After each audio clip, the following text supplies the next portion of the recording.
Olá, alunos, tudo bem com vocês? Professor Renato aqui falando com vocês novamente nessa aula do módulo 4. Hoje a gente vai estar falando um pouquinho sobre nutrição e terceira idade. Completando as aulas que a gente já tem visto, que a gente já viu na primeira aula, nós conhecemos os principais alimentos, as suas fontes, onde a gente encontrar, qual a importância deles para o nosso corpo, o que cada um deles fazem. Depois nós vimos a pirâmide alimentar, a quantidade que nós temos que ingerir, quem tem que ingerir mais, qual tem que ingerir menos, a atenção que temos que dar para cada alimento. E agora a gente vai começar a entrar especificamente como que esses alimentos interferem na saúde e numa terceira idade com mais qualidade, com mais tranquilidade, como que a gente vai fazer a nutrição melhorar a condição metabólica do nosso paciente, fazer com que ele se sinta melhor, com mais energia, mais disposto, como que ele interaja melhor com a gente, que ele participe mais ativamente da vida tanto familiar quanto social, que ele tenha mais ânimo. Isso tudo através da alimentação. A gente precisa saber que a expectativa de vida hoje em dia da população tem aumentado muito, ou seja, os nossos idosos têm vivido mais tempo. Tem passado 75, 80, chegado aos 90 ou até mais. Alguns estão sobrevivendo até quase 100 anos. Isso faz com que a gente pense muito bem como que vai ser a alimentação deles para que eles continuem saudáveis até essa idade, para prolongar a longevidade deles. Então, pensando nisso, a gente tem que propiciar uma qualidade de vida. Qualidade de vida nada mais é que bons hábitos, desde hábitos pessoais, de higiene própria, hábitos de prática de atividades físicas, exercícios físicos, mas também a prática da alimentação saudável, a ingestão hídrica, beber a quantidade de água necessária. Isso tudo visando a não necessitar de ficar dependendo de medicamentos, de remédios, de exames, e cada vez mais está atrofiando, pois com a alimentação e prática de atividade física, a gente consegue ter uma vida muito mais saudável, muito mais ativa.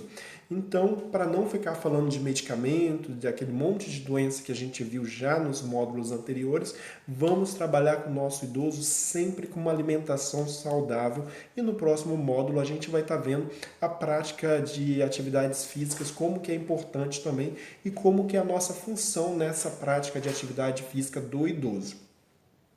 Com essa qualidade de vida aumentando, a gente precisa saber das alimentações, principalmente daqueles nutrientes, aqueles alimentos que podem, que não podem ser consumidos, mas para isso a gente precisa fazer uma avaliação desse nosso idoso. A gente precisa primeiro ver o condicionamento físico desse. Esse idoso que a gente vai trabalhar é um idoso mais ativo, menos ativo, ele é mais participativo, menos participativo. Quando eu digo participativo, é assim, ele interage mais, ele se comunica, ele consegue expressar suas vontades, seus desejos, ele é um idoso lúcido, consciente, orientado no tempo e no espaço. Ou é aquele idoso mais comatoso, é um idoso que fica mais jubilubilando, ou seja, que está meio para lá, meio desorientado, meio confuso. Como que é esse idoso que a gente vai estar trabalhando? Ele é um idoso que é acamado, não é acamado, ele sai de casa, interage com a sociedade, ele trabalha, ele tem as funções dele, ou ele é aquele idoso que fica mais dentro de casa, mais quietinho no canto dele, assistindo só televisão, ele gosta de fazer alguma coisa?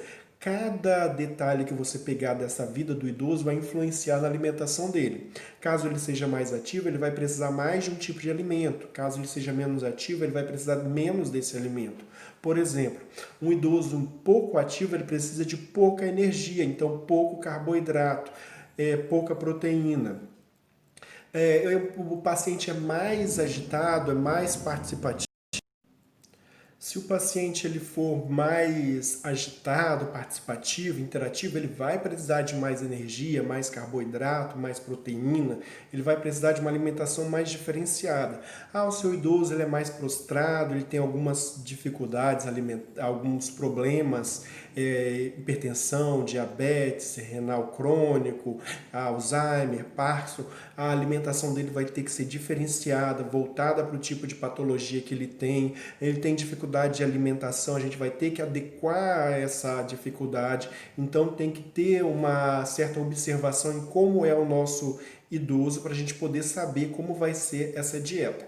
É claro que se ele tendo a assistência nutricional, seja um nutricionista ou um nutrólogo, estando acompanhando ele, isso é mais fácil, pois eles vão fazer essa análise. Caso não tenha, o familiar, nós junto com familiares, o cuidador junto com o familiar vai ter que analisar o paciente, ver a particularidade do paciente e trabalhar em cima dela, para que o paciente possa ter uma melhor qualidade de vida através da alimentação.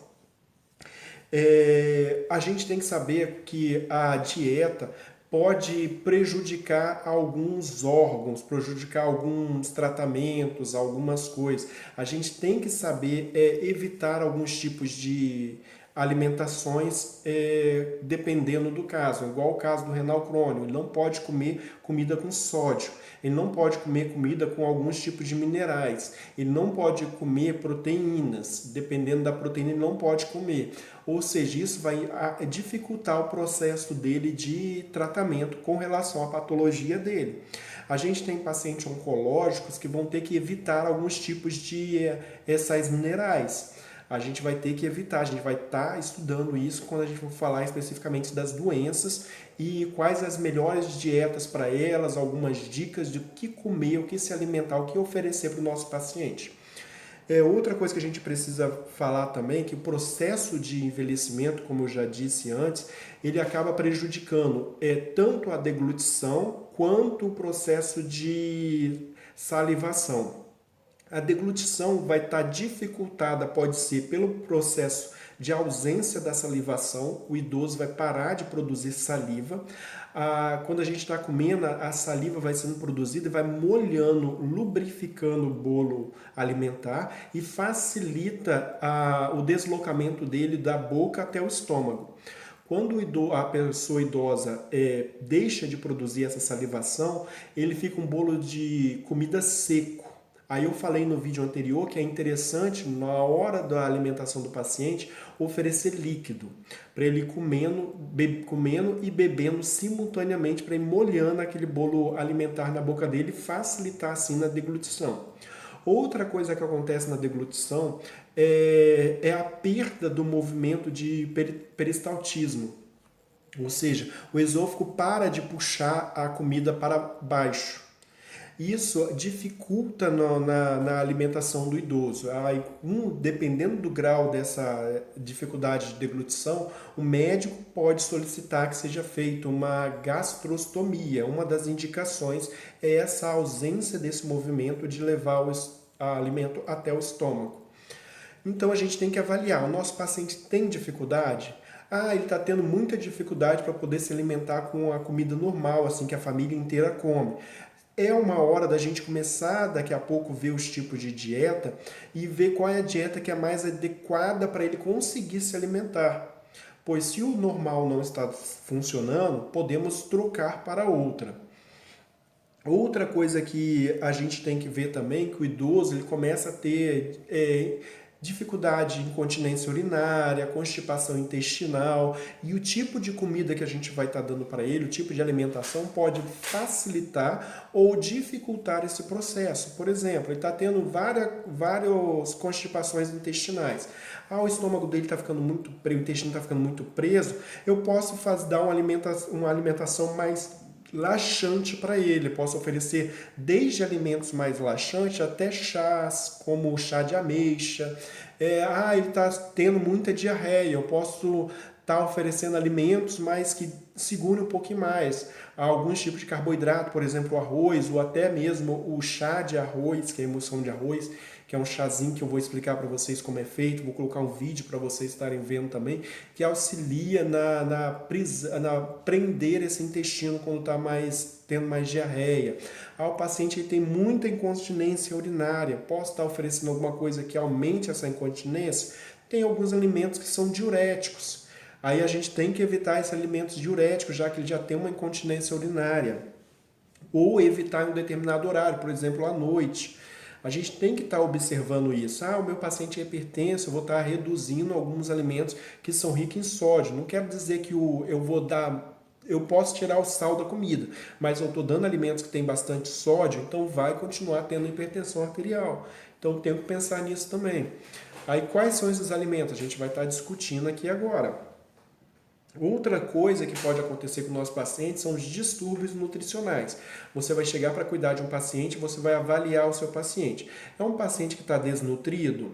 É um paciente que está desidratado? É um paciente obeso? É um paciente que não é obeso, é magro? É um paciente que... Como que está a pele dele? É uma pele ressecada? Quando você pega a pele do paciente e dobra, assim, faz uma preguinha, deixa eu ver se você consegue ver, faz uma preguinha na pele dele, essa pele ela volta para o normal facilmente ou ela vai bem devagarzinho? É uma pele que já está aparecendo principalmente na perna, lá embaixo da panturrilha. Está aparecendo umas rachadurazinhas, mesmo que não seja rachadura, mas um aspecto, umas marcas, parecendo umas estriazinhas na pele, assim, lá da canela, vulgo canela. Esse paciente pode estar desidratado com falta de nutrientes. Aí, ou seja, a gente tem que ver, fazer essa junção de avaliação para poder estar fornecendo para ele uma alimentação mais saudável, uma alimentação mais balanceada. Isso tudo a gente pode fazer, se, como eu falei no início, tendo o auxílio nutricional do nutricionista ou nutrólogo, fica tudo mais fácil para a gente. Outra coisa que a gente pode fazer é o cálculo do IMC do nosso paciente. O IMC vai saber se o nosso paciente está acima do peso, se ele é obeso, se ele está no peso normal, se ele está abaixo do peso. Isso a gente vai saber quanto de comida ele precisa de ingerir para poder chegar naquele peso ideal. Ou se ele precisa reduzir para poder perder peso ou manter o peso, como que vai ser a quantidade de comida que eu vou estar dando para esse paciente, eu posso ver através do IMC. Você sabe fazer o IMC? Vamos aprender ele agora? Então, pessoal, para aprender o IMC é uma coisa muito fácil. IMC é índice de massa corporal, para a gente saber como que está o peso do nosso paciente. Para a gente fazer esse cálculo, eu peço para vocês praticarem agora. Pegue a calculadora de vocês, quem não tem calculadora à mão pode usar o celular, quem não quiser usar o celular e quiser fazer aquela velha continha na caneta, no papel, no lápis, no papel, pode fazer também. O que você vai fazer? Você vai pegar o peso da pessoa, do paciente, e vai dividir o peso desse paciente pela altura desse paciente ao quadrado. Professor, que história é essa de ao quadrado? A ao quadrado é a altura vezes ela mesma. Tudo que é ao quadrado é um número vezes ele mesmo. Por exemplo, uma pessoa tem 85 quilos. Você vai pegar 85 dividido por... A pessoa está com eu cuido de uma mulher, uma paciente que tem 85 quilos e a altura dela é 1,66. Então, é dividido por 1,66 vezes 1,66, porque ao quadrado é altura vezes altura. Ela não tem 1,66 m, então 1,66 m vezes 1,66 m. Então, 85 quilos dividido por 1,66 m vezes 1,66 m vai dar 30,84. 30,84. O que é esse número, professor? Tem uma tabela que quem quiser essa tabela, só jogar no Google. Se vocês quiserem, eu posso colocar no próximo slide para vocês. Na próxima aula eu coloco como material complementar. Nessa tabela você vai lá olhar. O IMC dela deu 30,84. 30,84 na tabela está dizendo que ela é uma pessoa obesa, pois menor que 16, ela é uma pessoa com sobrepeso severo, ou seja, ela é muito magra, sobrepeso, está abaixo do peso. De 20 a 24,9, quase 25, de 20 a 25 é normal, é um peso normal. De 25 a 29,9, quase 30, é uma pessoa obesa. E acima de 40 é uma pessoa obeso mórbido. Ou seja, ele vai estar lá na internet, é só você jogar no Google e escrever tabela IMC. IMC é índice de massa corporal. Índice de massa corporal, aí vai estar lá. O cálculo é o peso dividido pela altura ao quadrado ou a altura vezes a altura. Ok? Esse é o IMC. O que a gente vai ver com esse IMC? Justamente aquilo que eu falei. O paciente, nesse caso, a minha paciente fictícia que deu 30,84, está obesa. Se ela está obesa, ela precisa comer mais ou comer menos? Lógico que é comer menos, né, pessoal? Então eu vou dar uma quantidade de comida menor para ela. Como ela precisa menor, que eu falo não é de retirar totalmente a comida, não. Eu vou tirar aqueles alimentos, reduzir aqueles alimentos que fazem a pessoa engordar. E quais são esses alimentos? Os carboidratos. Esses aí. Ela vai comer menos arroz, menos massas, menos batatas. Ok? Então eu vou equilibrar. Para ela ter fonte de carboidrato, ela vai comer carnes, ela vai comer cereais. As cereais que têm baixa concentração de carboidrato. Muita verdura, pouca fruta, que fruta tem glicose, e a glicose, açúcar é glicose, e glicose é gordura. Então ela vai evitar as frutas também. Vai comer bem pouquinho e frutas com baixo teor de açúcar. Aquelas frutas mais cítricas, ok? Então, isso que a gente vai fazer quando a gente estiver pensando nessa parte do IMC. Agora, uma coisa que eu tenho que pensar também sobre a alimentação do meu idoso é que um processo de envelhecimento, eu falei para vocês em aulas anteriores, é que vai fazer com que ele perca a sensibilidade das papilas gustativas da língua. Ele vai deixar de sentir o sabor da alimentação. Além dele já perder a salivação, ou seja, ficar aquele bolo de comida dentro da boca, mastigando, mastigando, mastigando, sem conseguir engolir. E quando tenta engolir, fica agarrado, não desce. O que vai acontecer com ele? Ele vai perder o sabor. Então a gente tem que pensar na alimentação do idoso de uma forma. Ele vai precisar comer menos sal, então vou colocar mais temperos naturais, para ele sentir o gosto e ter prazer em comer.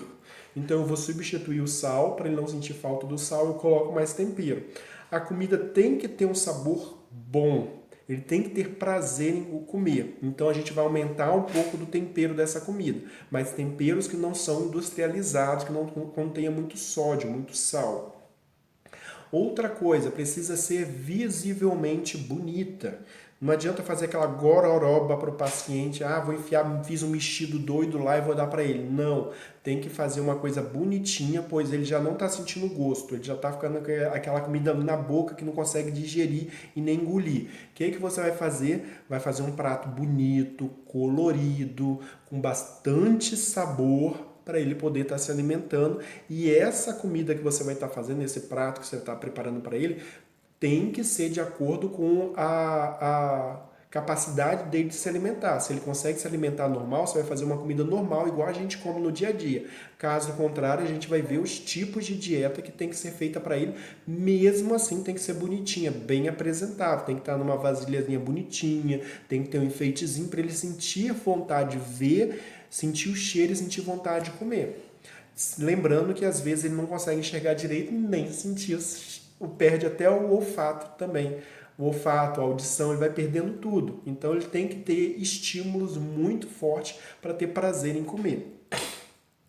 Outra coisa que a gente tem que lembrar também é que o nosso paciente idoso, ele tem o tempo dele. Ele precisa ter autonomia. Ele tem que comer sozinho. Professor, mas demora demais, ele mastiga muito devagar, ele leva muito devagar na boca, fica horas comendo. Não tem importância. Deixa ele comer sozinho. Não pega, tá demorando, toma, deixa eu dar na sua boca. Não. Só dê na boca do paciente quando ele não consegue levar a comida mais na boca. Enquanto ele estiver conseguindo levar, deixa ele levar. Ok? Nada de querer forçar, nada de querer acelerar o processo para você terminar mais cedo, mais rápido e ter um horário de descanso. Não. Deixa ele comer devagar. Ok? Isso é muito importante. Agora, os tipos de alimentação que o idoso pode comer. Geralmente, a gente já vou começar a dar um nome agora, mas não vou especificar como que ela é, como que é feito, como que é indicado. Existem alimentações para o idoso que geralmente é a dieta branda, a dieta pastosa, a dieta líquida, isso vai depender da situação do paciente. A gente tem que pensar também que o nosso idoso ele precisa muito comer verdura. Verdura, folhas verdes, precisa comer muita carne, nosso idoso precisa de carne, precisa de proteína e precisa de lipídios.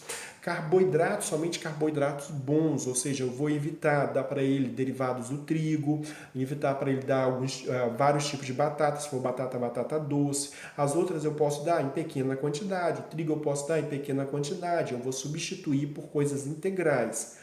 E isso é importante que seja feito. Ele precisa muito de derivados de laticínios, derivado do leite, o leite mesmo, por fonte de cálcio, fonte de potássio, fonte de magnésio, ele precisa desse leite.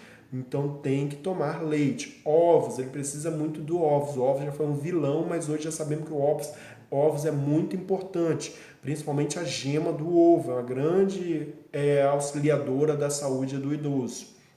Ele precisa disso. Então a gente tem que tá pensando nisso. Outras coisas que o nutricionista vai passar para a gente, que é importante a gente estar administrando, principalmente se o paciente for usar gastrostomia, é complementos e suplementos alimentares. A gente tem que dar no horário certo e saber a diluição deles.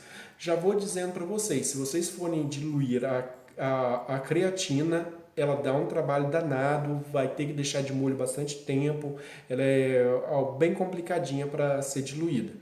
Então tenha paciência na hora do preparo. Às vezes é bom colocar já junto da dieta na hora de produzir, a gente vai estar falando de dieta integral para ficar mais fácil. A glutamina também dilui um pouquinho, é difícil de diluir, a gente vai estar falando sobre ela, para que serve, a função dela. Enfim, a gente vai estar falando sobre isso. E novamente eu falo, ofereça para o idoso de 6 a 8 copos de água de 200 ml no mínimo por dia. 6 a 8 copos de água de 200 ml por dia. O ideal é de 10 acima. Mais de 6 a 8 já está no mínimo aceitável, ok? Então, pessoal, essa foi a nossa aula de hoje. Espero que vocês tenham gostado. E a gente se vê na próxima aula. Até mais!